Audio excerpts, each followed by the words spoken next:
back to another episode of Kate and Isaiah Living Large. I'm Isaiah. And I'm Kate. And on this episode, we're going to talk about the birth of the Ozempic generic drug. Well, it's not the birth of it. Well, it's just coming to Canada. Coming to Canada. The allowance of it in Canada, finally. Yeah. But before we begin, what's new? What's the haps? What do you have coming up? I've got some big stuff coming up, actually. This weekend, this Friday night, I'm going to be opening for James Mullinger at the BMO Studio Theater. Woo. Tickets are already sold out. Unless something opened up, check online. I don't know. Who's to say? You never know. But if not, maybe they're all sold up. But Michelle Petit is opening for him tonight, Wednesday. And tomorrow is my dear friend Adam Blanchard. Heck yeah. Dad of 2 daughters. I was just at his daughter's baptism today, about a week and a half ago. Anyway, I digress. And then next weekend, I'm going to be on a show. It's going to be 2025 in review, and it's at the Comic Sutra in Fredericton. And it's going to be hosted by Kelly Lamrock and John LaRue. And all the different correspondents are going to talk about something from 2025.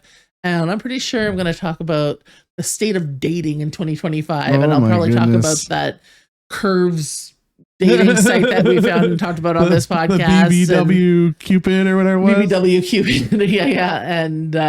And Tinder and Get Her Done, whatever. And I'm even working some Ryan Wedding, the Canadian snowboarder turned cartel guy. Heck yeah. I'm not dating him, for the record. Why not? Can't find him. Well, I'm sure he's probably in New Brunswick. No, he's in Mexico. Oh, sure. It's like trying to find a hamburger amongst the sea of tacos. I'm just doing bits. Actually half my. This is my secret way to get you to see my routine. Is that the 24th or the 25th? Whatever this Friday and Saturday night are at Comic Sutra. Sure. So 23rd? 23rd and 24th, I think. Yeah. And then more shows coming up in February. There's a whole comedy festival in Fredericton in February called Frediculous Festival. Ridiculous? Yeah. Okay. And I'm on a few shows in there, including open for James Mullinger again. And then more to come in March. News flash, I'm probably going to be headlining my very first show here in St. John in March. More to come on that, though. Heck yeah. Very exciting. We'll have a new studio space and you'll be headlining in March. I know. March and I'll be turning 43 in March. Oh, 43. Age that means absolutely nothing. It is the opposite of 34. 2 ages that mean absolutely nothing. Perfect. What about you, Isaiah? You're planning for your big house move? Oh, yes. Planning for the move. I'm sure in the next coming weeks, as episodes come out, things behind us will start disappearing. Maybe we should make that a contest. as the move becomes closer and closer. And then we get set up in our new space. I'm very excited for our new space and what it will hopefully look like. Yeah, Isaiah has big plans. I do.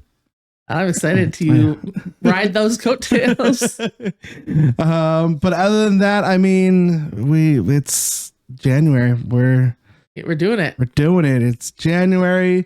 I did notice that the sun has been out a little bit longer. I don't know. Didn't feel like that this morning. Every day it's a little bit later. Certainly doesn't feel like it yet. At 7 o'clock this morning, it felt like 5 a.m. Yeah, but at night it's slightly later. Every night it feels like, at least to me. But listen, mind over matter, I guess. I mean, we are getting it. The 21st of December is like the longest day of the year, right? Yeah, so and that was only a week ago. We are coming out of it. We're coming out of it. Okay, we are due for some major storms though, because it is storm season now. Yeah. So we'll see. All right, let's negative Nelly. Let's move on. Oh my goodness. Okay, let's talk about our topic. Fine. So our topic, we're going to talk a little bit. The generic Ozempic is coming to Canada. What that means is that it becomes cheaper. So we talked about the drugs like your Ozempic, Wegovy, blah blah blah, whatever those are, that are designed for weight loss and diabetes. Yeah. Started as a diabetes drug to lower sugars, and then turns out help people lose weight. That's right. And one of the main things we talked about is how how extremely costly it was. It's very costly. So And a lot of the drugs at the time when we talked about it a year and a half ago, a lot of employers didn't cover it through Blue Cross. still really don't. Yeah. Unless you are insulin dependent. Right. Oh, that's the only way you can get it covered, at least for Blue Cross and a few other ones. Well, it's not. It depends on your employer. Like some employers will cover it. Yeah. Like, I think CAA covered it. No. Yes. It's insulin dependent. Oh. Require both CAA and the Y require it, and we're both for Blue Cross. I'm almost certain Blue Cross will not cover unless you're insulin, but no matter what you're. I think that's just Blue Cross. Blue Cross is like 3,000 years old though, so. I don't know. Yeah, I think Blue Cross. That's all I'm saying. Well, you should probably keep your opinions about companies that work. What Blue Cross? Blue Cross is not my work company. We just hire them. Yeah. But maybe my best friend works there. I don't care. I'll talk about it all I want. Anyway, but I think that yes, but no company covers it for weight loss reasons. There are companies that cover it. Yeah, I guess there might be a few. Yeah. But it's very expensive if you don't have someone that's going to cover it. Right, and it's very expensive. And in fairness to companies, it's very expensive for them to cover it because they're just expensive drugs. But now that there's a generic version, does it become more appealing? I think for me. I don't think it does for me, but it doesn't have to do with. I just don't like needles. I have a thing about needles. Oh yeah, you do. I do not do well with needles. So it's not appealing to me in that sense. Would it make a difference doing it yourself versus having it done to you? No. Nope. Don't like needles.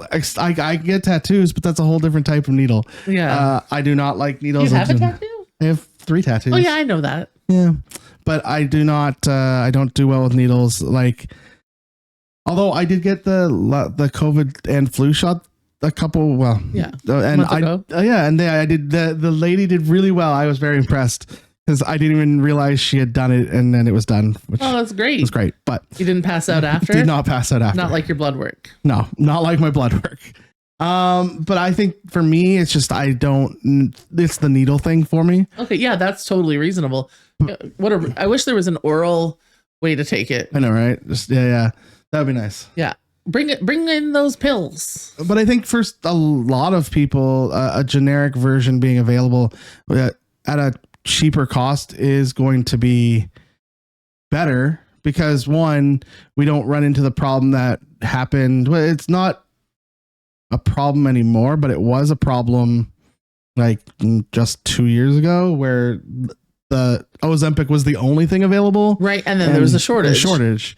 The generic version being available in Canada now because the patent's out or the patent rules have run out or whatever. Yeah. Whatever the reason.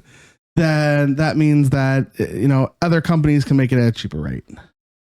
Now, for me, I still am on the fence. So, I talked about this briefly on the last episode, but there's a bad part of me that seeps into my brain that thinks, is all my fault. I need to handle this on my own. Even though just on the CBC on my way in, they referred to obesity as our nation's biggest health crisis looming. Yeah. Like it's the thing that's going to have the most effect on our healthcare system in the next 5 to 10 years, 5 to 30 years for sure. Like, and hell, I feel like I'm part of it. We all are. But like, so then in that case, if a doctor prescribes it to me and says, my doctor prescribed me high blood pressure medication, and guess what I do? You take your medication. I take my medication. So why would this be different? Yeah. I do have a fear. We talked about it when we had Amanda on because that was the last time we talked about it. Is the ballooning effect if you go off of it. Right. So my understanding, every body and everybody is different. Yeah. And I know my experience the last time I went on it, which is years ago now, like it was 2022. I tried Ozempic for a couple of months and I lost 0 weight. And then when I went off of it, I gained 50 pounds. Right. And that is not great. That doesn't feel good. But I will say, when I was on it and had my blood work done, my sugars were excellent. Yeah. So there was like, even that is a striking advantage. Because, you know, I've been on that high normal, high waving at diabetes, probably have it. Pre-diabetic. Yeah. That my sugars being lower and around a blood work is not a bad thing. Nope. So when I go back to my doctor, is it something that I would consider again? I've been pretty anti it for a long time because of my first experience. But I, you know, based on the conversation on the last episode, I think I'm pretty willing to do anything at this point. Yeah. Because I feel shitty. No, that's fair. Like, I'm not going to actively seek it out, I don't think. But like, if it's recommended to you by a doctor, again, I don't want to die. No, that's fair. Like, and I also don't want to live shitty. Yeah. Like, I part of me even thinks like, I don't know. I even like, I didn't follow through, but I clicked on one of those like, get a hypnotist to trick you into it. Links on Facebook that come around this time of year. Like I'm feeling very open, open to whatever you can open do. to crazy, but you know, a scientifically prescribed drug is not crazy. Just start smoking. I hear that's how you can lose weight, right? My luck, it probably wouldn't work. I'd probably just crave some random high fat food to go with it. I'll just smoking a donut. Okay. I gotta go to Tim's to get my double with my smoke. Yeah, exactly. I've had black coffee for years, but now I had that cream and sugar. Black coffee and black lung. Yeah. I don't know. It's I don't know. So having said, so the cost no longer being a mitigating factor, and I'm sure this will take time to cycle through your insurance providers and things like that. But I feel like I'd be more open to it now, although I still have trepidation because of that balloon effect. Because I don't love the idea of being dependent on drugs for the rest of my life. Having said that, I'm probably going to be on blood pressure medication for the rest of my life. So maybe I am okay with that. Yeah, I mean, it is something that you would have to think about, right? Like I know for myself, I mean, again, it's just the needle aspect of it. Really, for me, I could not do that. If it came out in a pill, I probably could do it in a pill form. If your doctor said, "Hey, we got this pill," I'd probably do pill form. Cool. Yeah. There are some other, like, I'd want to really research the other things that can go wrong. Yes. But then I'm like, did I do that when I went on? Again, I'll use my blood pressure medication. No, I mean, I read the instructions, but I wasn't going to not take it. I do have a slight fear of what are the long-term side effects. Right. I know we're at a point with Ozempic where we pretty much should know at this point what the long-term side effects are, but I'm still semi-skeptical in that aspect of what does Ozempic do to the body 10 years out. Right. And I'm sure they know. I'm sure there's some research on that, but at the same time, I don't know if I'd question it if it was a cancer drug. And I guess that comes down to, and because I'm the same as you, don't get me wrong. I'm trying to rationalize myself. If we're talking about this like it is a health crisis, which it is being reported as such, and we've talked about it being an illness like any other illness, in which case we would just take the drugs. Yeah, I mean, and this is me telling myself, not you. This isn't a typical, like, I'm poking you. Like, but this is literally the conversation that I've had in my head. Yeah. I mean, I know that I would want to know, like, when it comes to cancer drugs, what are the alternatives? What are all the options? What are my options? That's kind of the big thing I want. If I went to a doctor and they were like, here's Ozempic for you to lose weight, I would want to know, okay, what are the other options that I have? Yeah. What are my long-term side effects, right? Like what are those look like? I trust my doctor to tell me the truth. I'm not a crazy person that's like, my doctor's just trying to give me drugs to give me drugs. No. And I guess what are the long-term effects of not doing it too? Right. And weighing those options. Weighing. Because like ultimately, I know that the long-term effects of obesity include death. Well, and before that, heart disease, liver disease, cancer, like, yeah. And so if the long-term effects are even the same, yeah, you weigh out the options, and maybe it takes some pressure off my dang knee. Yeah, like, right. you know, I don't know. I feel like I'm more in favor of it today than I was even 1 month ago. Yeah. No, I think that's fair. It's a fair, and if a generic version is available and it makes it, even if you're paying like, I don't know, $50 a month for it or whatever. Right. $50 a month is negligible. I pay that for the streaming. Like, yeah, just knock it, just to get rid of Disney Plus. Yeah, exactly. I don't have Disney Plus. I'm also not trying to watch 200 movies in a year. That is what I am doing. I have the Criterion channel now as well for streaming. I'm very excited. Right. So point being, $50 a month for my health. Well, yeah, cool. No, if it's affordable, that's like, that's the bigger problem with a lot of people is it affordable? We talk about free healthcare in Canada, but it's not. Well, free healthcare doesn't translate to prescriptions. That is, I think that's a huge issue. I think in general, I think we help people when they are desperately need the help, but we kind of fall short on helping people prior to. There are programs for some drugs, like diabetes drugs and stuff. Yeah, I do think the government is making valiant efforts. They are pushing and like further. There's not an imaginary money tree, so they are making better efforts now. I think there are in the newest budget there are better things in there for healthcare. I've seen but at the end of the day, it's like throwing cups of water on a fire in some cases, and not the government, just in general. Like, oh, there's a massive fire, let's spit at it. Yeah, I mean that's the bigger problem, right? I think that's where does the responsibility lie? Well, and then some part of it is like, yeah, when you're to a point where I am, some of the not to say that it's all my fault and that it's not a health thing. There is some personal things that I can do. Sure. Oh, for sure. I mean, like I can make everyone more has vegetables and protein. Yeah.